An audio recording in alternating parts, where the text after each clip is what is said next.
Hello നമസ്കാരം. മഴതോരും മുമ്പേയുടെ വരാൻ പോകുന്ന ഒരു അടിപൊളി എപ്പിസോഡിൻ്റെ സ്റ്റോറിയാണ് പറയാൻ പോകുന്നത്. അപ്പോൾ എല്ലാവരും സ്റ്റോറി മുഴുവനായിട്ട് കേൾക്കുക. സംഭവബഹുലമായ കഥാമുഹൂർത്തങ്ങളിലൂടെയാണ് നമ്മുടെ മഴതോരും മുൻപ് ഇപ്പോൾ കടന്നു പോയിക്കൊണ്ടിരിക്കുന്നത്. ബാലചന്ദ്രൻ എല്ലാ സത്യങ്ങളും അറിഞ്ഞിരിക്കുകയാണ്. അത് അന്വേഷിക്കാനായിട്ട് നീലഗിരിയിൽ പോവുകയും ഗംഗാധരൻ മേനോനെയും മാലതിയും കണ്ട് സംസാരിക്കുകയും എല്ലാ സത്യങ്ങളും അറിഞ്ഞു വന്നതിന് ശേഷം കടുത്തൊരു മദ്യപാനിയെ പോലെയാണ് ബാലചന്ദ്രൻ പെരുമാറുന്നത്. അങ്ങനെ വീട്ടിലിരുന്ന് മദ്യപിക്കുന്ന സമയത്ത് താഴെ വീഴുകയാണ്. അലീനയാണ് രക്ഷിക്കുന്നത്. അറ്റാക്കാണ് ബാലചന്ദ്രന് സംഭവിച്ചിട്ടുള്ളത്. അങ്ങനെ ഹോസ്പിറ്റലിലേക്ക് എത്തിക്കുന്നുണ്ട്. അപ്പോൾ ഇതൊക്കെ നമ്മൾ കണ്ടു കഴിഞ്ഞതാണ്. അങ്ങനെ ഹോസ്പിറ്റലിൽ എത്തുന്ന സമയത്ത് അലീനയും കൂടെ ഹോസ്പിറ്റലിലേക്ക് പോകുന്നുണ്ട്. അവിടെ വെച്ചും വൈജയന്തി അലീനയോട് ദേഷ്യപ്പെടുകയാണ്. ഇവൾ എന്തിനാണ് ഇവിടെ നിൽക്കുന്നത് എന്നൊക്കെ ചോദിച്ച് മനു ആണ് അതിന് നല്ല മറുപടി കൊടുക്കുകയും ചെയ്യുന്നുണ്ട്. പിന്നെ അലീനയെ കൂട്ടിയിട്ട് മനു വീട്ടിലേക്ക് പോകുന്നുണ്ട്. വീട്ടിലെത്തിയ ഉടനെ തന്നെ അലീന മനുവിനോട് പറയുന്നുണ്ട്, മുത്തശ്ശിയുടെ അടുത്തൊക്കെ വന്ന് അവർ സംസാരിക്കുന്നുണ്ട് വീട്ടിലെത്തിയ സമയത്ത്. അപ്പോൾ അലീന പറയുന്നുണ്ട്, ഞാൻ പോവുകയാണ് മനുവേട്ട, ഞാൻ പൊക്കോട്ടെ, ഇനി എനിക്ക് നിൽക്കാൻ പറ്റത്തില്ല എന്ന് പറയുമ്പോൾ നീ എങ്ങോട്ട് പോവാനാണ് എന്നൊക്കെ ചോദിക്കുകയാണ്. ആ സമയത്ത് മുത്തശ്ശിയും ആകെ വിഷമിക്കുന്നുണ്ട്. മനു പറയുന്നുണ്ട്, മുത്തശ്ശി, അലീന തക്ക സമയത്ത് കണ്ടതുകൊണ്ട് മാത്രമാണ് അങ്കിൾ ഇപ്പോൾ ജീവനോടെ ഇരിക്കുന്നത്, അല്ലെങ്കിൽ അങ്കിളിനെ നമുക്ക് കിട്ടത്തില്ലായിരുന്നു എന്ന് പറയുമ്പോൾ മുത്തശ്ശി ആകെ പേടിച്ചു പോവുകയാണ്. മനു പറയുന്നുണ്ട്, താൻ രക്ഷിച്ചില്ലായിരുന്നു എങ്കിൽ ഒരിക്കലും അങ്കിള് ജീവിതത്തിലേക്ക് തിരിച്ചു വരത്തില്ലായിരുന്നു എന്ന് പറയാണ്. ഡോക്ടർ അത് എന്നോട് പ്രത്യേകം പറഞ്ഞു എന്ന് പറയുന്നുണ്ട് മനു. ആ സമയത്ത് അലീന പറയുന്നുണ്ട്, അതൊക്കെ ശരിയായിരിക്കും മനു ഏട്ടാ, പക്ഷേ എനിക്കിനി ഇവിടെ നിൽക്കാൻ പറ്റത്തില്ല. ഞാൻ ഇനി എന്തിനാണ് ഇവിടെ നിൽക്കുന്നത്? എൻ്റെ കാര്യമൊന്നുമില്ല. ബാലചന്ദ്രൻ സാർ എന്താണെങ്കിലും സുഖപ്പെട്ടു വരും, പിന്നെ വീട്ടിലേക്ക് വരികയും ചെയ്യും. അപ്പോൾ പിന്നെ ഇനി എൻ്റെ ആവശ്യം ഇവിടെ ഇല്ല എന്നൊക്കെ പറയുമ്പോൾ, ഇനിയാണ് നിൻ്റെ ആവശ്യം ഇവിടെ വേണ്ടത് എന്ന് പറയാണ് മനു. അതെന്താ മനുവേട്ടൻ അങ്ങനെ പറഞ്ഞെന്ന് ചോദിക്കുമ്പോൾ, ആൻറ്റി എന്താണെങ്കിലും ജോലിക്കൊക്കെ പോകും, അങ്കിൾ വന്നു കഴിഞ്ഞാലും അങ്കിളിൻ്റെ കാര്യങ്ങളൊക്കെ കുറച്ച് ദിവസം എന്താണെങ്കിലും നോക്കേണ്ടി വരും. അതുപോലെ മക്കളൊക്കെ സ്കൂളിൽ പോകുന്നതല്ലേ, അവരൊന്നും വീട്ടിൽ നിൽക്കത്തില്ലല്ലോ. അപ്പോൾ മുത്തശ്ശിയുടെ കാര്യങ്ങളും അങ്കിളിൻ്റെ കാര്യങ്ങളൊക്കെ നോക്കേണ്ടതായിട്ട് വരും. ആൻറ്റിക്കാണെങ്കിൽ ജോലി ലീവാക്കിയിട്ട് ഇരിക്കാനൊന്നും പറ്റത്തില്ല. അതുകൊണ്ട് വീട്ടിൽ നിൻ്റെ ആവശ്യം ഇപ്പോൾ കൂടുതലായിട്ട് വന്നേക്കാണ്, അതുകൊണ്ട് നീ ഇപ്പോൾ പോവരുത് എന്ന് പറയാണ്. അതല്ല മനുവേട്ട, മാഡം എന്നെ ഇവിടെ നിന്ന് പറഞ്ഞേക്കാൻ തീരുമാനിച്ചതല്ലേ, എന്നോട് ഇവിടെ നിന്ന് പോകാൻ പറഞ്ഞതല്ലേ, ഇനിയിപ്പോൾ ഞാൻ എങ്ങനെ ഇവിടെ നിൽക്കും?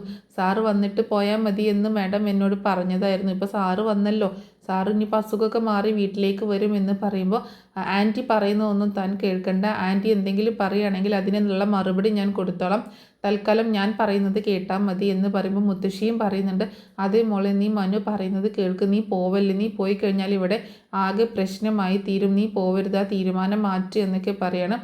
അന്നേരം അലീന ഇങ്ങനെ ആകെ വിഷമിച്ച് നിൽക്കണം, ഇനിയിപ്പോൾ എന്താ ചെയ്യുക എന്നോർത്തിട്ട്. അപ്പോഴും മനു പറയുന്നുണ്ട്, ഞാൻ പറയുന്നത് കേട്ടാൽ മതി, നീ തൽക്കാലം പോവണ്ട, അങ്കിള് ഇങ്ങോട്ട് ഡിസ്ചാർജ് ആയിട്ട് വരട്ടെ, അത് കഴിഞ്ഞിട്ട് നമുക്ക് അതിനെപ്പറ്റി ആലോചിക്കാം. അങ്കിൾ ഡിസ്ചാർജായി വന്ന് അങ്കിളൊന്ന് ഓക്കെ ആയിട്ട് വരട്ടെ, അങ്കിളിനോട് കൂടി സംസാരിച്ചിട്ട് നമുക്ക് തീരുമാനം എടുക്കാം എന്ന് പറയാണ് മനു.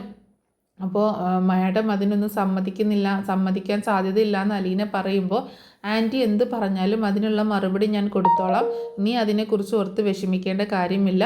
ഞാൻ എന്തെങ്കിലും പറഞ്ഞു കഴിഞ്ഞാൽ ആൻറ്റി എന്നോട് തിരിച്ചൊന്നും പറയത്തില്ല, അങ്ങനെ നല്ല മറുപടി കൊടുക്കാൻ എന്നെക്കൊണ്ട് പറ്റും. അത് ആൻറ്റി ആയാലും ശരി, അമ്മയായാലും ശരി, പറയേണ്ട കാര്യങ്ങൾ ഞാൻ വളരെ കറക്റ്റായിട്ട് തന്നെ അവരോട് പറയുമെന്ന് മനു പറയണം. അപ്പോൾ മനുവിൻ്റെ തീരുമാനത്തോട് യോജിച്ച് തൽക്കാലം ഇപ്പോൾ പോവണ്ട എന്നുള്ള തീരുമാനത്തിൽ നിൽക്കുകയാണ് അലീന. അങ്ങനെ മനു പറയുന്നുണ്ട്, എന്നാൽ ഞാൻ ഹോസ്പിറ്റലിലേക്ക് ചെല്ലട്ടെ, അവിടെ എന്തായി എന്ന് അറിയത്തില്ല, അങ്കിളിനെ കാണാനൊന്നും സാധിച്ചിട്ടില്ല, ഓപ്പറേഷൻ തിയേറ്ററിലേക്ക് മാറ്റിയതായിരുന്നല്ലോ, അതുകൊണ്ട് പിന്നെ കാണാനൊന്നും സാധിച്ചിട്ടില്ല, ഇനി ഞാൻ അങ്ങോട്ടേക്ക് ചെല്ലട്ടെ, ഇവിടുത്തെ കാര്യങ്ങളൊക്കെ നീ നോക്കിക്കൊള്ളാം എന്ന് പറയാണ് അലീനയോട്. അങ്ങനെ ഓക്കെ ശരി മനുവേട്ട എന്ന് പറയുന്നുണ്ട്. അങ്ങനെ മനു അവിടെ നിന്ന് പോകുന്നുണ്ട്. മനു അങ്ങനെ ഹോസ്പിറ്റലിലേക്ക് എത്തുന്ന സമയത്ത് അങ്ങനെ വൈജയും ആകെ ഇങ്ങനെ വിഷമിച്ച് നിൽക്കുകയാണ്. ബാലചന്ദ്രനെ കാണാനൊന്നും പറ്റിയില്ലല്ലോ. അപ്പോൾ ബാലചന്ദ്രൻ്റെ കാര്യങ്ങൾ ഇനി എന്തൊക്കെയാണ് എന്നൊക്കെ അറിയാനായിട്ട് മനുവിൻ്റെ അടുത്തേക്ക് വൈജു ഓടി വരുന്നുണ്ട്. മനു അങ്ങോട്ടേക്ക് ചെല്ലുമ്പോൾ, അപ്പോൾ എന്തായി ആൻറ്റി, എന്തെങ്കിലും പറഞ്ഞോ ഡോക്ടർ എന്ന് ചോദിക്കുമ്പോൾ, ഒന്നും പറഞ്ഞില്ല, എനിക്ക് ബാലചന്ദ്രനെ ഒന്ന് കാണണം, എന്താണിപ്പോൾ ചെയ്യുക എന്നൊക്കെ ചോദിക്കുകയാണ്. ഞാൻ ഡോക്ടറോട് സംസാരിച്ച് നോക്കട്ടെ, എന്താ ഇപ്പോൾ വേണ്ടത് എന്ന് സംസാരിക്കട്ടെ എന്ന് പറഞ്ഞിട്ട് മനു സംസാരിക്കാനായിട്ട് പോകുന്നുണ്ട്. അതേസമയം കൃഷ്ണയും ബബിതയും സ്കൂൾ വിട്ടിട്ട് വരുന്നുണ്ട് കേട്ടോ വീട്ടിലേക്ക്. അങ്ങനെ വീട്ടിലേക്ക് വരുന്ന സമയത്ത് അലീന കാര്യങ്ങളൊക്കെ പറയാണ്. അച്ഛൻ വന്നു. കൃഷ്ണ വരുമ്പോൾ തന്നെ അലീനയോട് ചോദിക്കുന്നുണ്ട്, അച്ഛൻ വന്നു ചേച്ചി എന്ന് ചോദിക്കുമ്പോൾ വന്നു എന്ന് പറയണം. പക്ഷേ അലീനയുടെ മുഖത്തെ ഭാവങ്ങളൊക്കെ കണ്ടിട്ട് എന്ത് പറ്റി ചേച്ചി, അച്ഛൻ എവിടെ എന്നൊക്കെ ചോദിക്കുമ്പോൾ അപ്പോൾ ഉണ്ടായ സംഭവങ്ങളൊക്കെ അലീന പറയുമ്പോൾ കൃഷ്ണയും ബബിതയും ആകെ വിഷമിച്ചു പോവുകയാണ്. അതേപോലെ രോഹിതും വന്നിട്ടുണ്ടായിരുന്നു. രോഹിതും ഈ കാര്യങ്ങളൊക്കെ കേൾക്കുന്നുണ്ട്. അങ്ങനെ അപ്പോൾ അവർക്ക് ആകെ വിഷമമാവുകയാണ്. അങ്ങനെ കൃഷ്ണ പെട്ടെന്ന് തന്നെ വൈജയന്തിയുടെ ഫോണിലേക്ക് വിളിക്കുന്നുണ്ട്. അങ്ങനെ വിളിച്ചിട്ട് കാര്യങ്ങളൊക്കെ അന്വേഷിക്കുന്നുണ്ട്. ഇപ്പോൾ അച്ഛൻ എന്ത് പറ്റിയതാ അമ്മ എന്നൊക്കെ ചോദിക്കുമ്പോൾ എന്താ ഏതാണെന്നൊന്നും എനിക്കറിയത്തില്ല, അലീനയാണ് ഹോസ്പിറ്റലിലേക്ക് കൊണ്ടുവന്നത് എന്നുള്ള കാര്യങ്ങളൊക്കെ കൃഷ്ണയോടും ബബിതയോടൊക്കെ പറയുന്നുണ്ട് വൈജയന്തി. അതിനുശേഷം കാണിക്കുന്നത് ഡോക്ടറുമായിട്ട് സംസാരിക്കുന്നതാണ് മനു. അപ്പോൾ ഡോക്ടറോട് ഇങ്ങനെ ചോദിക്കുന്നുണ്ട്, എനിക്കൊന്ന് കാണാൻ പറ്റുമോ, അങ്കിളിനെ കാണാനാണ്, മാഡത്തിനൊന്ന് കാണണം, ആൻറ്റിക്കൊന്ന് കാണണമെന്നുണ്ട് എന്നൊക്കെ പറയുമ്പോൾ ഞാൻ ചോദിച്ചു നോക്കട്ടെ, ബാലചന്ദ്രന് സംസാരിക്കാൻ പറ്റുമോ എന്നുള്ളതൊന്ന് അന്വേഷിക്കട്ടെ എന്ന് പറഞ്ഞിട്ട് ഡോക്ടർ പോയി ബാലചന്ദ്രനോട് സംസാരിക്കുന്നുണ്ട്. ആ സമയത്ത് ബാലചന്ദ്രനാണെങ്കിൽ എനിക്ക് ആരെയും കാണണ്ട എന്നാണ് പറയുന്നത്. അപ്പോൾ ആരാ പുറത്തുള്ളതെന്ന് ചോദിക്കുമ്പോൾ നിങ്ങളുടെ വൈഫിൻ്റെ സഹോദരൻ്റെ മകനുമാണ് ഉള്ളത്, ആ മനു ആണ് ഉള്ളതെന്ന് ശർമ്മ ഡോക്ടർ പറയുന്നുണ്ട്. എനിക്ക് മനുവിനോട് സംസാരിച്ചാൽ മതി തൽക്കാലം എന്ന് പറയണം. അങ്ങനെ ഡോക്ടർ വന്നിട്ട് പറയുന്നുണ്ട് മനുവിനോട് അകത്തേക്ക് കയറി ചെല്ലാനായിട്ട് പറയണം. അപ്പോൾ വൈജിയാണ് ആദ്യം പോകാൻ നിൽക്കുന്നത്. അപ്പോൾ ഡോക്ടർ പറഞ്ഞു, നിങ്ങളിപ്പോൾ പോവണ്ട മിസ്സിസ് മേനോൻ, തൽക്കാലം മനുശങ്കർ പോവട്ടെ, മനുശങ്കർ കണ്ട് സംസാരിക്കട്ടെ, അതിനുശേഷം നിങ്ങൾക്ക് പോകാം എന്ന് പറയണം. അങ്ങനെ മനു അകത്തേക്ക് കയറുന്നുണ്ട്. അകത്തേക്ക് കയറിയിട്ട് ബാലചന്ദ്രൻ അങ്ങനെ സംസാരിക്കാനൊന്നും അത്രയ്ക്ക് സെറ്റായിട്ടില്ല, പക്ഷെ എന്നാലും ഇങ്ങനെ കുറച്ചൊക്കെ സംസാരിക്കുന്നുണ്ട്. അപ്പോൾ മനു കൂടുതലൊന്നും ചോദിക്കുന്നൊന്നുമില്ല, എന്ത് പറ്റിയതാണ് എന്താണ് സംഭവം എന്നൊന്നും തൽക്കാലം ഇപ്പോൾ ചോദിക്കുന്നില്ല.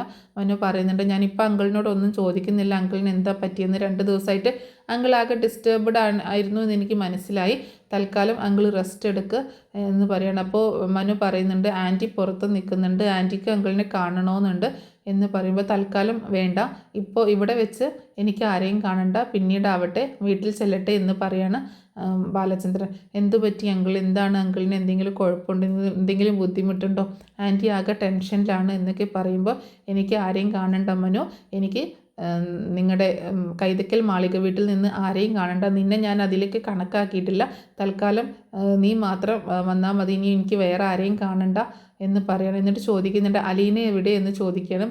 അലീന വീട്ടിലേക്ക് പോയി എന്ന് പറയണം. അപ്പോൾ എങ്ങനെയാണ് ഹോസ്പിറ്റലിൽ എത്തിയത് എന്നുള്ളതൊക്കെ ബാലചന്ദ്രനോട് മനു പറയുന്നുണ്ട്. അപ്പോൾ അലീനയാണ് CPR കൊടുത്ത് രക്ഷിച്ചത് എന്നൊക്കെ അറിഞ്ഞപ്പോൾ ബാലചന്ദ്രന് ഒരു സന്തോഷം, ഒരു പ്രത്യേകിച്ച് ഭാവമൊന്നുമില്ല, എന്നാലും എന്തൊക്കെയോ ഒരു ഫീലിങ്സ് തോന്നുകയാണ്.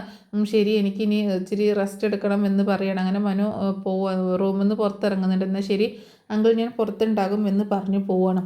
അങ്ങനെ പുറത്തേക്ക് ഇറങ്ങുമ്പോൾ വൈജയന്തി ഓടി വരുന്നുണ്ട്. ബാലചന്ദ്രൻ എന്ത് പറഞ്ഞു, എനിക്കൊന്ന് കയറി കാണാമോ എന്നൊക്കെ ചോദിക്കുമ്പോൾ ആൻറ്റി ഇപ്പോൾ അങ്ങോട്ടേക്ക് പോകണ്ട, അങ്കിളിന് ഇപ്പോൾ ആരെയും കാണാൻ താല്പര്യമില്ല എന്നാണ് പറഞ്ഞത്.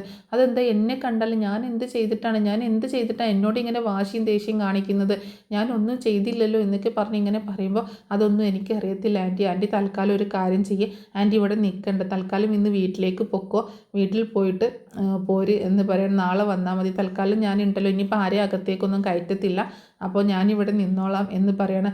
അങ്ങനെ വൈജയന്തി പോകാൻ കൂട്ടാക്കുന്നില്ല. അപ്പോൾ വീണ്ടും മനു പറയുന്നുണ്ട്, ആൻറ്റി പൊക്കോ, ഇവിടെ നിൽക്കണ്ട, തൽക്കാലം വീട്ടിലേക്ക് പൊക്കോ എന്ന് പറഞ്ഞ് അങ്ങനെ നിർബന്ധപൂർവ്വം വൈജയന്തിയെ വീട്ടിലേക്ക് പറഞ്ഞയക്കുകയാണ്. അങ്ങനെ വീട്ടിലെത്തുന്ന വൈജയന്തിയോട് പെട്ടെന്ന് മക്കളൊക്കെ കൂടി വന്നിട്ട് കാര്യങ്ങളൊക്കെ ചോദിക്കുന്നുണ്ട്, അച്ഛനെ എങ്ങനെയുണ്ട് എന്നൊക്കെ ചോദിക്കുമ്പോൾ വൈജയന്തി കുറച്ച് ദേഷ്യത്തിലാണ്, എനിക്കറിയത്തില്ല, എന്നെ കാണണ്ട എന്നാണ് പറഞ്ഞത്, ഞാൻ എന്ത് ചെയ്തിട്ടാണെന്ന് എനിക്ക് മനസ്സിലാവുന്നില്ല എന്നൊക്കെ പറയുന്ന ആ സമയത്ത് അലീന അങ്ങോട്ടേക്ക് വരുന്നുണ്ട്. അങ്ങനെ അലീനയോട് കാര്യങ്ങളൊക്കെ ഡീറ്റെയിൽ ആയിട്ട് ചോദിക്കുന്നുണ്ട്, ബാലചന്ദ്രൻ എപ്പോഴാണ് വന്നത്, എങ്ങനെയാണ് വന്നത് എന്നുള്ള കാര്യങ്ങളൊക്കെ ചോദിക്കുകയാണ് വൈജ. അപ്പോൾ ആ സമയത്ത് ഉണ്ടായ കാര്യങ്ങളൊക്കെ അലീന പറയുകയും ചെയ്യുന്നുണ്ട്. അങ്ങനെ റൂമിൽ ഇങ്ങനെ വീണ് കിടക്കുകയായിരുന്നു എന്നൊക്കെ പറഞ്ഞല്ലോ. അങ്ങനെ വൈജയന്തി നേരെ റൂമിലേക്കാണ് പോകുന്നത്. അങ്ങനെ റൂമിൽ ചെല്ലുമ്പോൾ ബാലചന്ദ്രൻ്റെ ബാഗ് അവിടെ ബെഡിൽ കിടക്കുന്നത് കാണുകയാണ്. സാധനങ്ങളൊന്നും അത്ര ഒരു സെറ്റിലല്ല ഇരിക്കുന്നത്. അപ്പോൾ ബാലചന്ദ്രൻ അവിടെ തോക്ക് എടുത്തിട്ടുണ്ടായിരുന്നല്ലോ, അപ്പോൾ ആ തോക്കൊക്കെ അവിടെ തന്നെ അതേപോലെ ഇരിക്കുന്നുണ്ട്. അതുപോലെ ബാലചന്ദ്രൻ്റെ ഫോണും അവിടെ ഇരിപ്പുണ്ട് കേട്ടോ.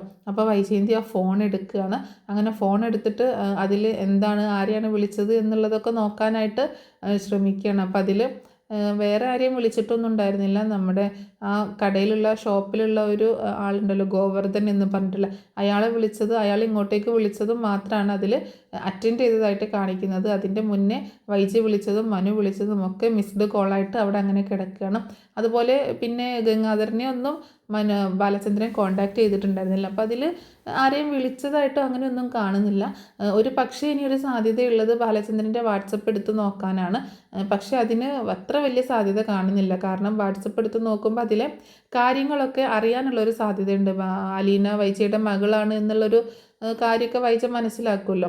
അപ്പോൾ അതിനുള്ളൊരു സാധ്യതയില്ല. കാരണം ഒരു പക്ഷേ കോണ്ടാക്റ്റ് പോലും നോക്കാൻ പറ്റുന്ന രീതിയിലായിരിക്കത്തില്ല. കാരണം ഫോണിന് ലോക്ക് ഉണ്ടായിരിക്കും. അപ്പോൾ ആ ലോക്ക് വൈജയ്ക്ക് അറിയത്തില്ലായിരിക്കും. ഇനിയിപ്പോൾ അറിയുമെങ്കിൽ തന്നെ വാട്സപ്പ് എടുത്ത് നോക്കാനുള്ള ഒരു സാധ്യത അതിൽ കാണുന്നില്ല. ഇനിയിപ്പോൾ അഥവാ എടുത്ത് നോക്കിയാൽ പോലും അതിൽ ഡിലീറ്റഡ് മെസ്സേജ് ആയിട്ടായിരിക്കാം കിടക്കുന്നത്. ബാലചന്ദ്രൻ ഒരു പക്ഷേ അത് ഡിലീറ്റ് ചെയ്തിട്ടുണ്ടായിരിക്കാം. അപ്പോൾ എന്താണെങ്കിലും ബാലചന്ദ്രന് എന്തായിരിക്കാം പറ്റിയത് എന്ന് അറിയാനുള്ള ഒരു തത്രപ്പാടിലാണ് വൈജയന്തി. അതിനുള്ള കാര്യങ്ങളൊക്കെയാണ് അന്വേഷിക്കുന്നത്. അങ്ങനെ പിന്നീട് കൃഷ്ണ ഹോസ്പിറ്റലിലേക്ക് ചെല്ലുന്നുണ്ട്. പിറ്റേ ദിവസം കൃഷ്ണയാണ് പിറ്റേ ദിവസം ഹോസ്പിറ്റലിലും ബാലചന്ദ്രന് കൂട്ടായിട്ട് നിൽക്കുന്നത്. കൃഷ്ണ ഇങ്ങനെ ഭയങ്കര വിഷമിച്ചിട്ട് അച്ഛനോടൊക്കെ സംസാരിക്കുമ്പോൾ ബാലചന്ദ്രന് ഭയങ്കര വിഷമാവുന്നുണ്ട്. അച്ഛൻ്റെ കൈയൊക്കെ പിടിച്ചിട്ട് സംസാരിക്കണം. ആ സമയത്ത് കൃഷ്ണ പറയുന്നുണ്ട് അമ്മയ്ക്ക് അച്ഛനെ കാണണമെന്നുണ്ട്, അച്ഛൻ എന്താ അമ്മയോട് മിണ്ടാത്തത് എന്നൊക്കെ സംസാരിക്കുമ്പോൾ ബാലചന്ദ്രൻ ഭയങ്കരമായിട്ട് വയലൻ്റ് ആവുന്നുണ്ട്. എനിക്ക് ആരെയും കാണണ്ട എന്നൊക്കെ പറഞ്ഞ് ഒച്ചപ്പാട്ടും ബഹളമൊക്കെ ഉണ്ടാക്കുന്നുണ്ട്. പിന്നെ ഒന്ന് കൂളാക്കുകയും ചെയ്യുന്നുണ്ട്.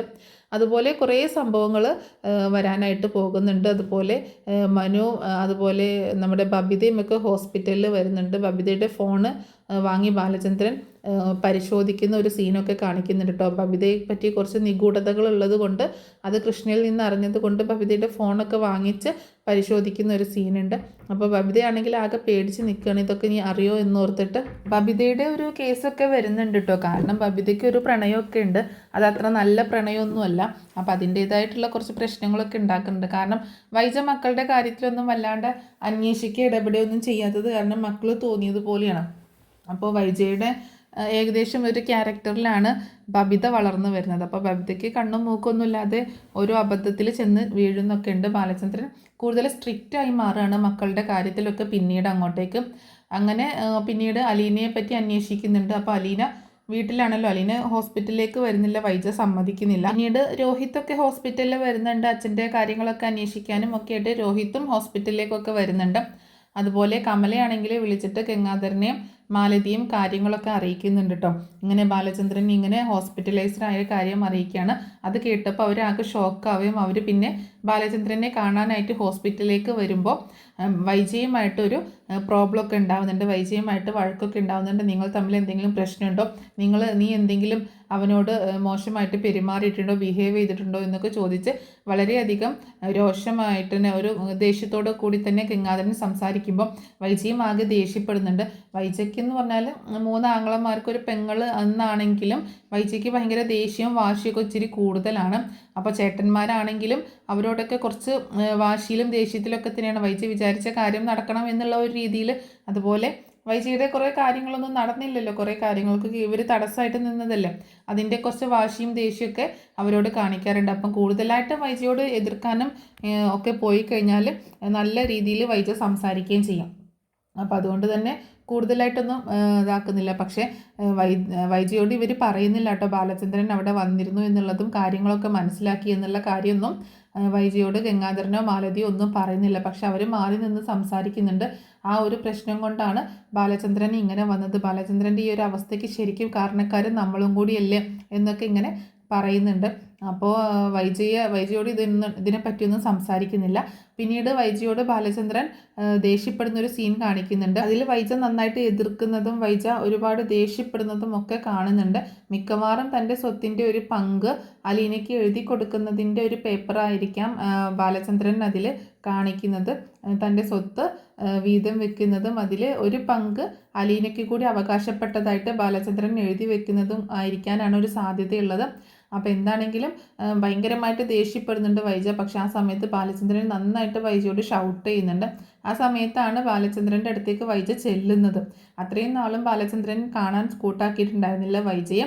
അപ്പോൾ എന്താണെങ്കിലും ആ മനു ബാലചന്ദ്രനോട് കൂളാവാൻ പറയുന്നുണ്ട്. കാരണം ഒരു അറ്റാക്ക് കഴിഞ്ഞ് കിടക്കുന്നതാണ്, ഒരുപാട് സ്ട്രെയിൻ ചെയ്യരുത്, ടെൻഷൻ ആവരുത് എന്നൊക്കെ ഡോക്ടർ പറഞ്ഞിട്ടുണ്ടായിരുന്നു. അപ്പോൾ അതിൻ്റെ അടിസ്ഥാനത്തിൽ മനു കൂളാവാൻ പറയുകയും വൈജിയോട് റൂമിൽ നിന്ന് പുറത്തേക്ക് പോകാനൊക്കെ പറയുന്നുണ്ട്. പിന്നീട് അലീനയോട് ഭയങ്കര ശത്രുതയാണ്. കാരണം ഇത്രയൊക്കെ പ്രശ്നങ്ങൾ ഉണ്ടായത് അലീന കാരണമാണ് എന്നാണ് വൈജ വിശ്വസിക്കുന്നത് കേട്ടോ. കാരണം രോഹിത്തിൻ്റെ പ്രശ്നം ഉണ്ടായതാണെങ്കിലും ബാലചന്ദ്രൻ ഇങ്ങനെയൊക്കെ വന്നതും ഒക്കെ അലീനയാണ് ഇതിൻ്റെയൊക്കെ ഉത്തരവാദി എന്നുള്ള രീതിയിൽ വൈജയന്തി വരുത്തി തീർക്കുകയാണ് ചെയ്യുന്നത്. അപ്പോൾ ഒരുപാട് നല്ല നല്ല കഥാമുഹൂർത്തങ്ങളുമായിട്ടാണ് ഇനി എപ്പിസോഡ് വരാനായിട്ട് പോകുന്നത്. അപ്പോൾ ഈ സ്റ്റോറി നിങ്ങൾക്ക് ഇഷ്ടമായിട്ടുണ്ടാവുമെന്ന് കരുതുകയാണ്. ഇഷ്ടമായിട്ടുണ്ടെങ്കിൽ സപ്പോർട്ട് ചെയ്യാൻ മറക്കരുത് കേട്ടോ. ലൈക്ക് ചെയ്യാനും ഹൈപ്പ് ചെയ്യാനും അതുപോലെ എന്തെങ്കിലുമൊക്കെ അഭിപ്രായങ്ങൾ കമൻറ്റ് ചെയ്യാനും മറക്കരുത്. Thanks for watching.